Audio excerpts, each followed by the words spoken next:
Hello guys. मैंने बताया है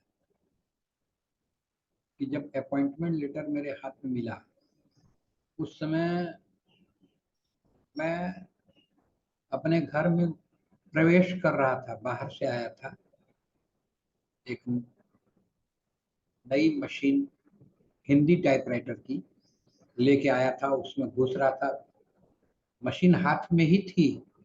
उसी वक्त पोस्टमैन आया और उसने मुझे अपॉइंटमेंट लेटर थमाया, जिसकी मुझे कतई उम्मीद थी नहीं। उसका कारण था कि मैं ये विश्वास कर बैठा था कि मेरा अपॉइंटमेंट होने वाला नहीं है, क्योंकि न तो मेरा कोई पैरवी है और न मैंने किसी एक्सट्रेनियस मीन्स का सहारा लिया है कि मेरी बहाली हो। तो मेरे लिए तो ये खुशी की बात होनी चाहिए थी, लेकिन जैसे ही अपॉइंटमेंट लेटर खोल के पढ़ा मैंने देखा कि ये तो कमाल हो गया। हमको जिसकी उम्मीद नहीं थी वो हो गया। तो फिर मुझे डाउट हुआ कि कहीं ऐसा तो नहीं है कि ये हमारे शुभचिंतक लोग फोर्ज करके बना के हमारे पास बाई पोस्ट भिजवा दिए हैं। मैंने उसकी ऑथेंटिसिटी पर हमको पूरा डाउट हो गया कि ना, ये हो सकता है गड़बड़ हो। उसकी भी वजह है।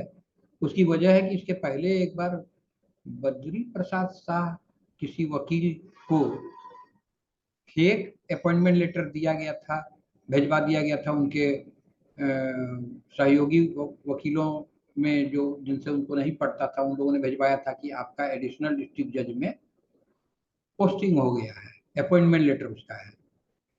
और बहुत परेशान हुए इसके कारण वो।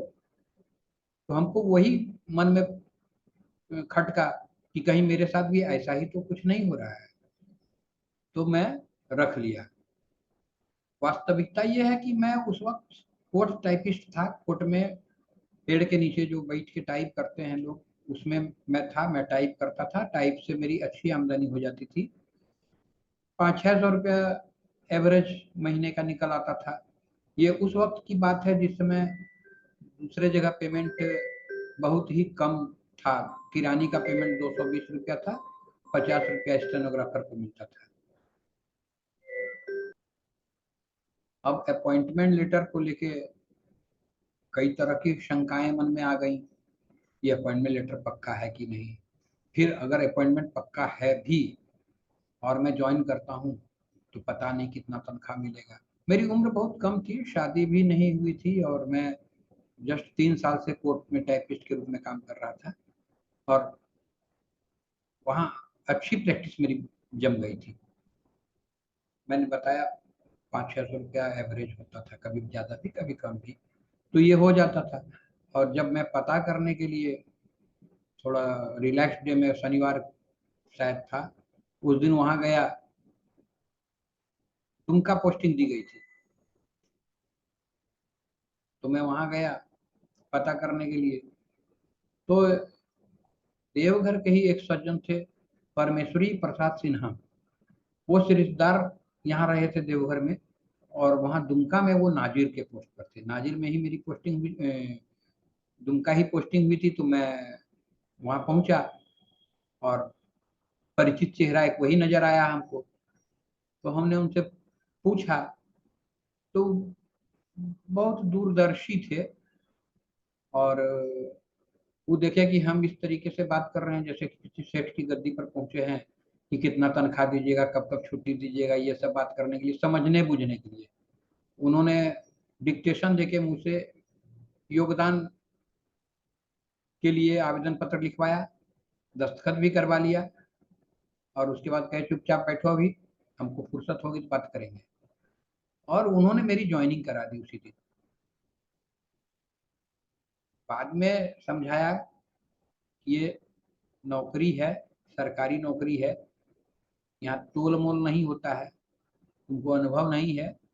बहुत अच्छा हुआ है कि तुम्हारा यहाँ हो गया है। अब तुम यहाँ जाओ, ज्वाइन करो। रजिस्ट्रार के पास पहले ले गए और रजिस्ट्रार के यहाँ से स्वीकार करवा के फिर ले गए, हमको भेज दिए, कहे जाओ सीजेएम कोर्ट में, चीफ जुडिशियल मजिस्ट्रेट के कोर्ट में। तो ज्वाइनिंग जो हो किसी तरह से हो गई। हम तो पता करने गए थे, लेकिन ज्वाइन करके वहां से फिर किसी तरह से छुट्टी लेके भागे कि भाई कुछ लेके नहीं आए हैं, ऐसे ही आए हैं, कपड़ा जो पहने हुए हैं वही देह में। तो आए तो माँ भी जो सो वही बात बोली कि बेटा ज्वाइन कर लो, कि माँ हमको ये नहीं पोसाएगा। हमने समझाने की कोशिश की तो वो नहीं मानी, वो भी सलाह मशविरा कहीं ली हुई थी, कहीं नहीं ज्वाइन करो। तब उस वक्त हमको बड़ा दुख हुआ था। और मैं हिंदी टाइपराइटर इसीलिए खरीद के दूसरा लाया अपने बहनोई की मदद से कि नौकरी तो मेरी होनी है नहीं, तो चलो पहले से जो पूंजी है इंग्लिश टाइपिंग करते हैं तो उसमें जो कमाते हैं उसमें और अपनी आमदनी बढ़ाया जाए, अपनी दुकान को और फैलाया जाए। अब हिंदी टाइप भी करेंगे, तो हिंदी टाइप राइटर का दाम भी मेरे ऊपर कर्ज के रूप में लगा था। अब ज्वाइन करते हैं तो 220 रुपया प्लस 50 रुपया मिलेगा। जितना जितना से ज्यादा खर्चा मेरा कोड टाइपिस्ट के रूप में चाय पान में हो जाता था, 300 रुपया लगभग हो जाता था यहाँ खर्चा। तो ये यही सब वजह है जिसके कारण कि मैं अपॉइंटमेंट लेटर पाकर भी दुखी था। लेकिन आज की स्थिति में जब पलट के देखता हूँ तो समझ में आता है कि ये शॉर्ट हैंड की बहुत बड़ी कृपा थी, ऊपर वाले की कृपा थी। और ये शॉर्ट हैंड की जानकारी कम बेसी रहने के कारण ये लाभ मुझे मिला था, जिसको उस वक्त मैं अप्रिशिएट नहीं कर पाया, लेकिन आज अप्रिशिएट इसलिए करता हूँ कि आज मेरे बच्चे, मेरी पत्नी सब अच्छा एजुकेशन प्राप्त किए, और उसी के बल पर, शॉर्ट हैंड के बल पर ही आज सभी लोग अच्छे अच्छे जगह पर पोस्टेड हैं। मेरा बेटा प्रोफेसर है, मेरी बेटी भी सेंट्रलाइज्ड यूनिवर्सिटी में मध्य प्रदेश में पोस्टेड है, सागर सागर विश्वविद्यालय में, सागर विश्वविद्यालय, हाँ वहाँ। और छोटी बेटी भी मेरी फॉरेन में है, वो भी अपनी कंपनी वहाँ स्थापित कर ली है। तो सारे लोगों ने मिलकर जो स्थिति बनाई, आज की स्थिति में मैं पलट के देखता हूँ तो वो शॉर्ट हैंड की महिमा समझ में आती है। जय हिंद। अगर ये बातें पसंद हो तो लाइक कीजिए, सब्सक्राइब जरूर कीजिए, और मेरे YouTube चैनल पर देखिए शॉर्ट हैंड से क्या फायदे हैं, क्या क्या इसमें लाभ हैं। अगर पसंद आवे तो एक बार आजमाइए।